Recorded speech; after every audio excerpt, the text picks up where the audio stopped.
Whenever you're ready. Hi, I'm Maya Khattab and I'm doing resilience after school shootings. So let's talk about what resilience is. Resilience is the ability to resist hardships and be able to adapt to them. According to the APA, or the American Psychological Association, resilience is a process and outcome of successfully adapting to difficult or challenging life experiences, especially through mental, emotional, and behavioral flexibility and adjustment to external and internal demands. It is the most efficient way to overcome adversities through the means that relate to the situation.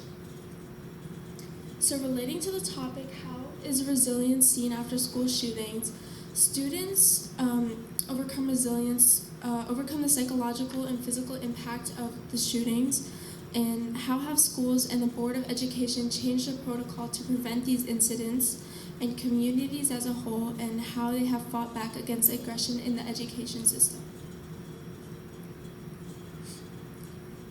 So our first problem that we face with school shootings is, can the altering of safety protocols in the schools prevent school shootings and limit the resilience of those affected? Here are some statistics that back up this problem. As seen in the photo on the side, that's about 400,000 people, and on average since 1999 on the Columbine shooting, more than 338,000 students in the U.S. have experienced gun violence at school. So that's just to give you a little mental image of how many students just alone in the school system have been affected. Also, 93% of shooters plan the attack in advance, and each day 12 children die from gun violence in America and another 32 are shot. These statistics implement that there is a root problem in the school system that doesn't justify the lack of safety protocols to ensure the safety of students. Our first solution to this problem is changing safety protocols to include more exits and an armed intruder drill. So let's talk about what a safety protocol is. Throughout every school in the U.S., there's a safety protocol to ensure that students and staff know what to do in the event of danger. The already implemented safety protocols are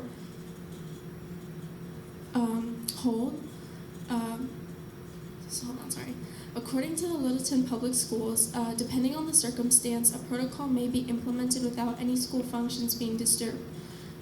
During a time of emergency situations, there are 5 common procedures put in place. Hold, which prohibits movement. Secure is when there is a threat outside the building.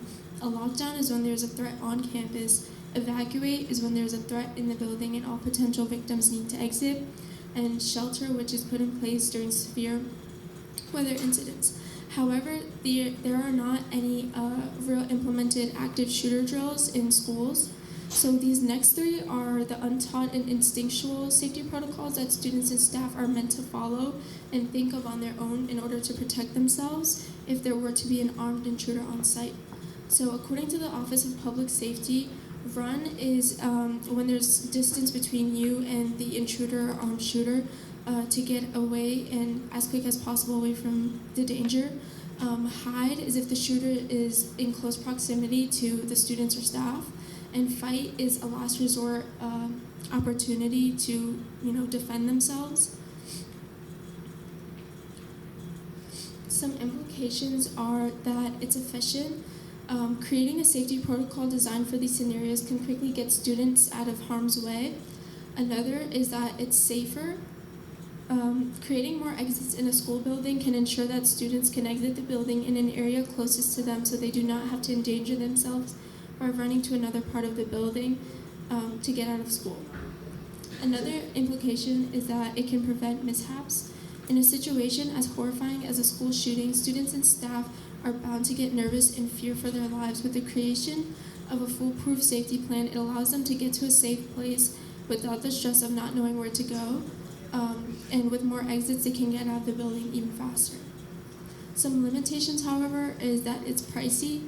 In order to create a new program where not only staff but students need to learn a whole new protocol, it would cost the school extra money. They would need to pay teachers overtime to learn the protocol, and they would be wasting parts of the school day to be implementing and teaching the students these drills. So there's an impact to these drills. These drills can induce fear in students and staff at the potential scenario of an open shooter entering the building and harming them. This joke can be very intimidating, especially to younger children. Lastly, there's a limitation, and that's the resistance from the school board. The school board and districts might resist creating a new protocol, as they might believe that the protocols already implemented are safe enough to get their students out of harm's way. So another problem that we face when, on the topic of school shootings is, in what ways can the limitation of the Second Amendment in the United States remove the threat of school shootings? This is a statistic by the Sandy Hook Promise. It says that guns used in about 68% of gun-related incidents at schools were taken from home, a friend, or a relative.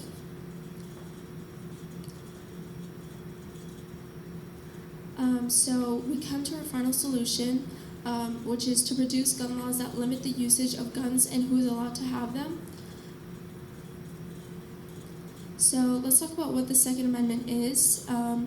It is a well-regulated militia being necessary to the security of a free state, to the right of the people to keep and bear arms shall not be infringed, according to Constitution annotated.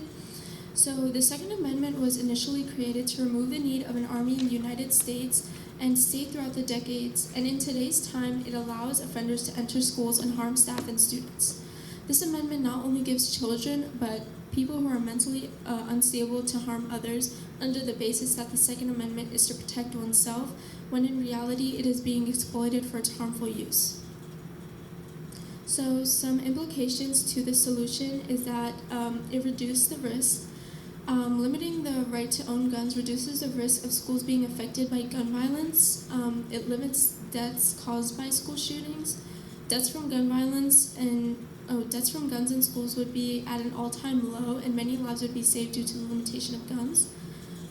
There would be safety implications as well. Safety would increase dramatically along with this protection. Along with this protection, in schools can be reduced as there would be no active threats. And lastly, these are some limitations.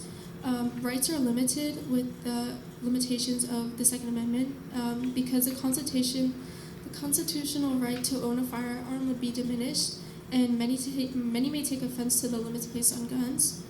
Also, illegal weaponry. Illegal weaponry may be obtained in hopes of replacing legal guns given to citizens by the government, and violence. Violence and other forms in schools can occur through other dangerous weapons like knives and tasers.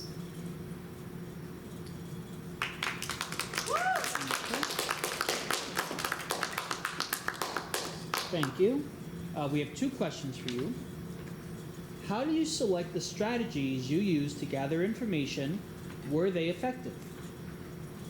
My strategy to gather information was to search specifically on my topic and to search specifically statistics to actually back up my solution and my problems. So I was mainly searching for statistics of the deaths and how many cases have occurred in the U.S.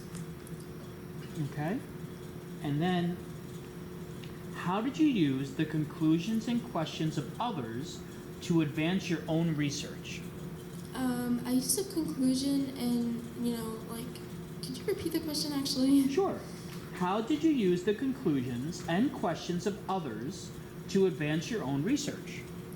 I used the conclusions and questions of others to advance my own research because for a while now, especially since the Columbine shooting, many people have been talking about banning the Second Amendment as a whole, where I kind of altered that solution.